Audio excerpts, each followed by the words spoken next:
Back to this month's Hapkido training lesson.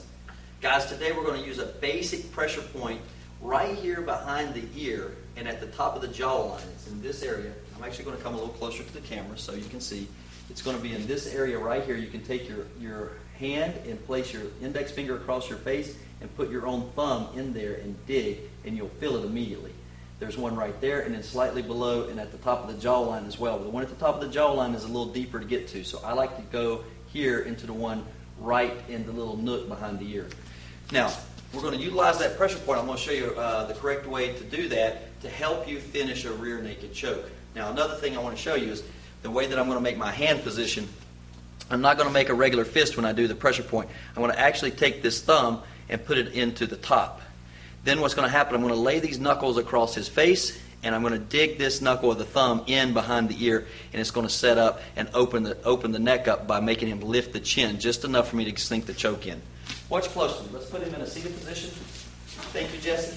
Now, we're just going to do this from a traditional grappling position. Certainly taking the back and choking somebody from standing or on the ground is part of Hapkido. Hapkido, a lot of times you'll see us try to finish this choke by pressing the shin into the back, or even after we've just kicked the person out, we may actually be in this position because, again, we just kicked them and dropped them.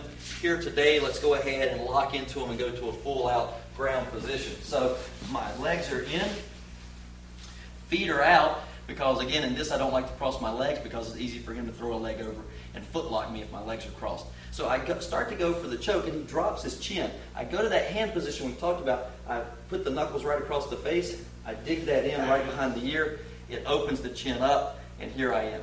Now remember, when you do this, the chin's tucked.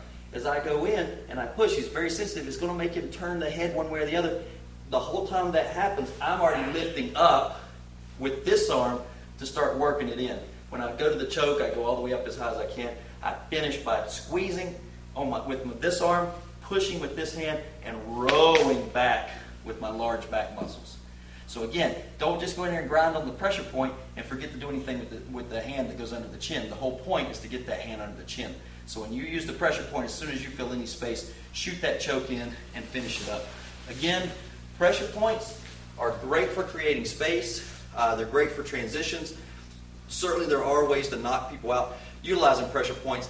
I wouldn't necessarily rely heavily on that. If you're going to use a pressure point, always be ready to follow up because you never know how the person is going to react. Some people really do not react at all to pressure point attacks, and you may have to go back to hard striking.